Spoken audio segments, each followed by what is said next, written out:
According to a recent Forbes article, approximately 10% of the world's 2,100 or so billionaires made their wealth in real estate. What's even more intriguing is that according to some researchers, approximately 90% of the world's millionaires made or grew their wealth through real estate investing. So this begs the question, is real estate investing a good idea for the average investor? In this video, I'm going to go through some of the major pros and cons of real estate investing so that you can answer that question for yourself. Coming up.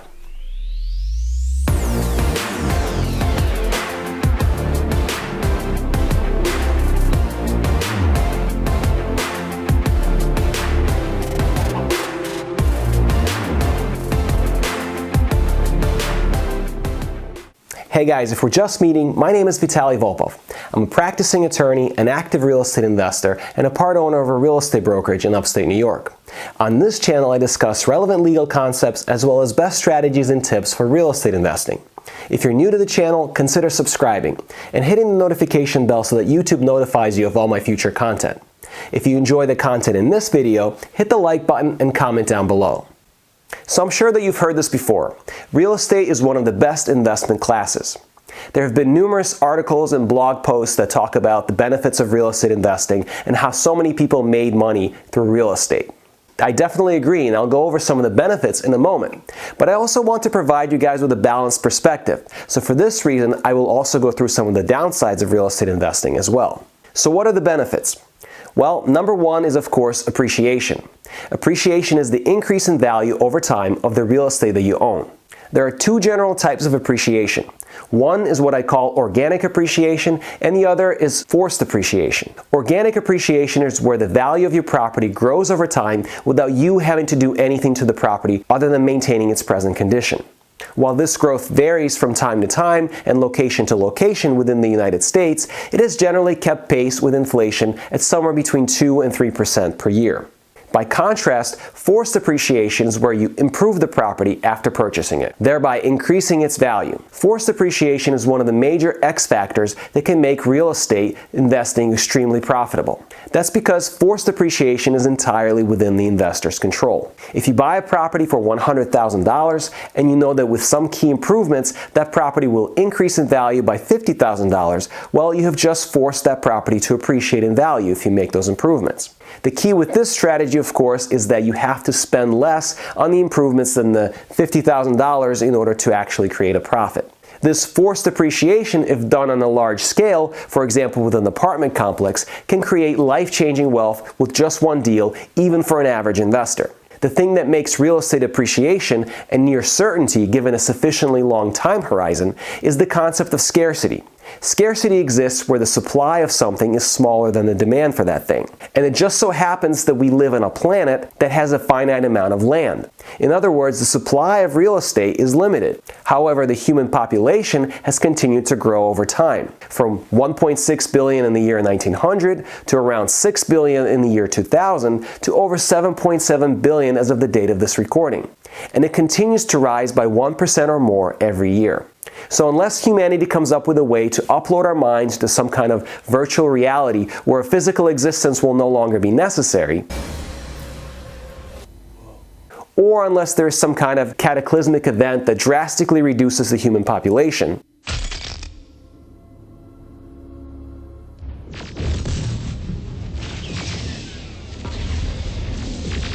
all these new people coming into the world are going to need a place to live. Now, it is true that colonization of other planets can become a thing.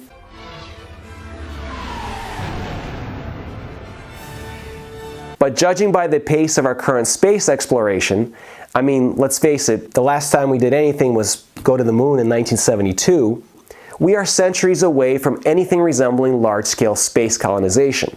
So with a limited supply of Earth and an ever-increasing demand spurred on by the rise in human population, the only place for real estate prices to go in the foreseeable future is up. Pro number two of real estate investing is leverage. There are actually a number of different types of leverage that a real estate investor can take advantage of. But I'll focus on the one that is primarily referred to when this term is used.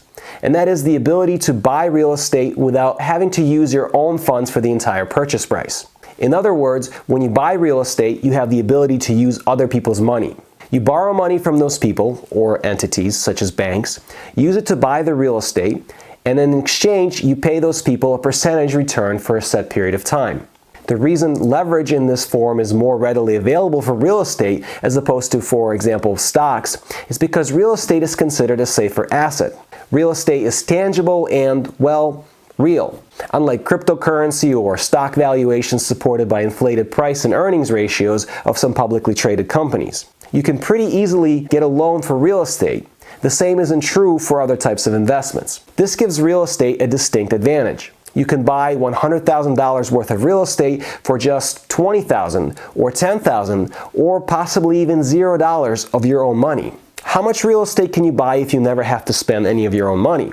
Well, the answer is a lot. Over time, as you make payments to your lenders, you also pay down the loan, reducing the leverage while at the same time increasing your equity in the property. Any equity that is created after the loan is paid down is money in your pocket when you go to sell the property.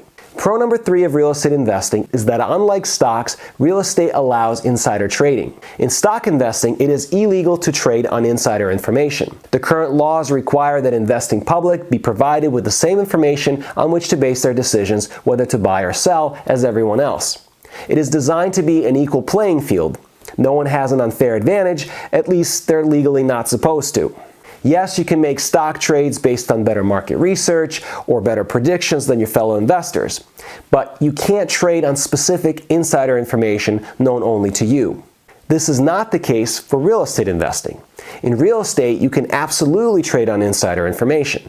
Let's say, for example, that you learn that a fourplex in a good part of town that you've had your eye on for quite some time has just been transferred to an heir who wants nothing to do with it.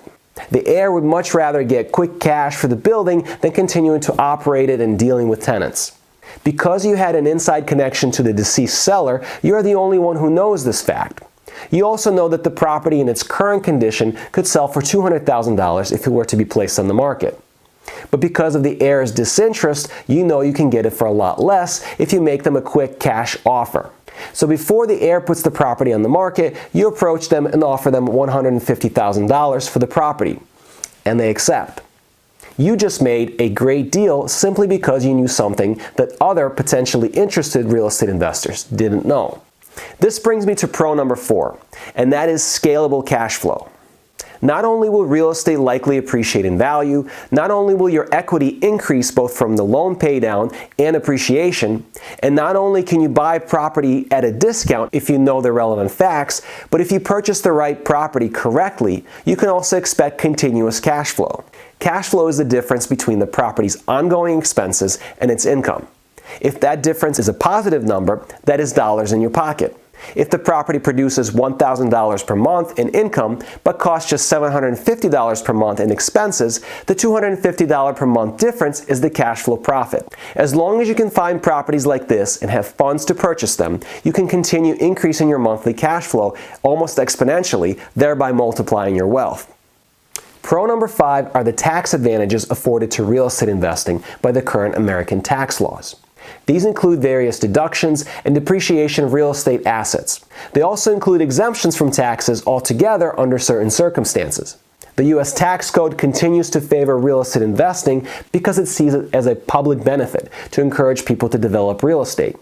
As I mentioned, more and more people are going to need a place to live, and more businesses are going to need a place from which to run their business. If the U.S. government stops encouraging real estate investing through the tax code, fewer people will want to invest in real estate, leading to a shortage of housing and a shortage of commercial buildings. For these reasons, it has been a long-standing policy of our government to give certain tax advantages to real estate investors. This pro is, of course, not guaranteed, as government policy is only as prudent as the politicians who set it. So if certain politicians end up getting elected, some or all of these tax benefits may go away eventually. Alright, so that's a lot of pros, and they are definitely substantial. As I said before, I'm a huge believer in real estate as a primary vehicle for serious wealth growth. However, there are also some very serious cons to real estate that you should definitely consider before deciding to invest. But before we jump into those, I would just like to ask that if you are enjoying this video, hit the like button to let YouTube know so that this video can be seen by others who may also find it interesting. Alright, so con number 1 is that real estate investing is not really passive. In fact, real estate investing is only semi-passive at best. The level of passivity will depend on a number of different factors. One of the main factors is the type of real estate investing strategy that you choose. For example, flipping houses and wholesaling are probably two of the most non-passive real estate investing strategies out there. They require a lot of personal involvement from the investor. Their level of non-passivity, in my opinion, is rivaled only by the short-term rental business, such as Airbnb and similar business models. With those, you are essentially in the hospitality business. In other words, you are operating a hotel with daily operational needs. Purchasing and maintaining rental properties can also be pretty involved. There are a lot of moving parts, especially as you begin to scale and purchase more rental properties. All of these strategies can be made more passive by implementing systems and outsourcing certain tasks. However, it is hard to reach a point where they become truly passive, requiring none of the investor's involvement. The truly passive real estate investing strategies are where you only invest your money, such as investing in REITs, syndication deals, or by becoming a private lender for other real estate investors. But of course, the downside with these is that you need a lot of money in order to make any kind of real returns. Con number 2 is that successful real estate investing requires a lot of education. I don't mean classroom education or formal degrees, but rather education in real estate.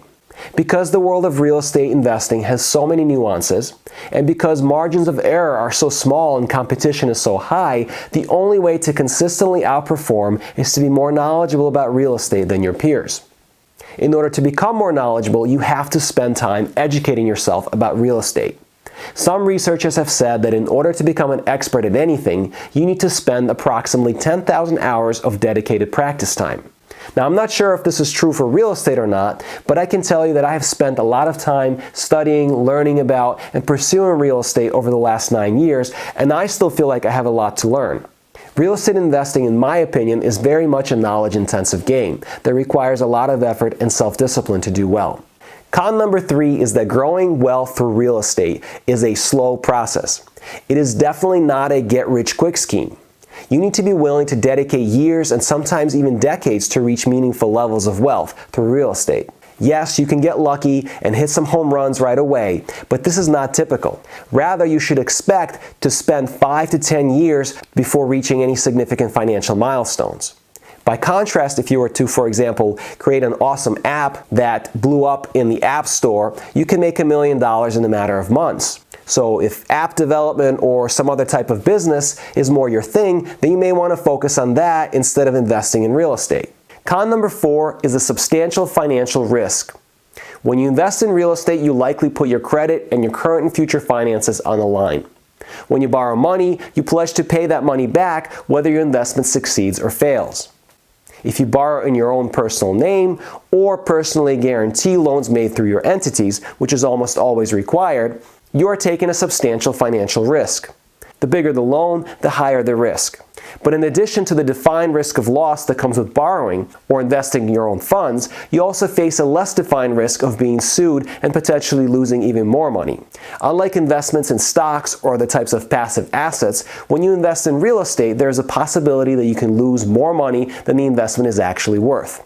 For example, let's say you buy a property for $100,000. You invest $20,000 of your own money towards a down payment and borrow the additional $80,000 from a lender.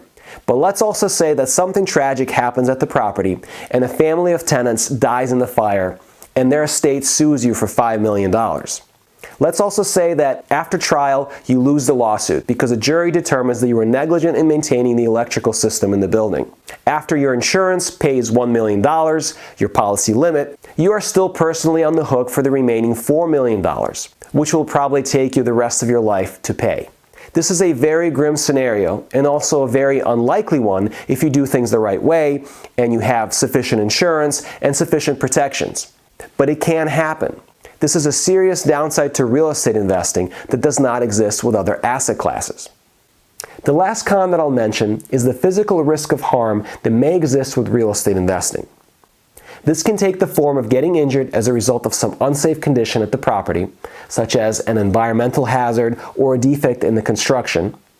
It can also take the form of getting injured while performing manual labor, such as when you decide to take on repairs or maintenance yourself as opposed to outsourcing it to someone else. It can also take the form of being harmed through the criminal actions of others. One common example is if you go door to door to your tenants to collect rent in person in cash, and then you end up walking through a less than safe neighborhood with large amounts of cash in your pockets. Guys, do me a favor and don't do that. There are so many better and safer ways to collect rent that you should never have to do this. There are mobile apps, there are also direct electronic transfers available, and the good old-fashioned snail mail. There's really no reason to ever go to the property to collect rent in cash in person. So in summary, I personally think that real estate is still one of the best, if not the best investment classes out there. It has been one of the best for thousands of years, and I think it will continue to be one of the best for the foreseeable future. But every investor has to make that decision for themselves, taking into account their personal situation, as well as the pros and cons that I just listed. And I'm curious to see what you guys think, whether you agree or disagree with my conclusion. So leave me a comment down below and let me know your thoughts. Also, let me know if you think I missed any of the pros or cons that should be on this list. If you got value from this video, hit the like button and subscribe if you haven't done so already. Thanks for watching, and I'll see you in the next video. Take care.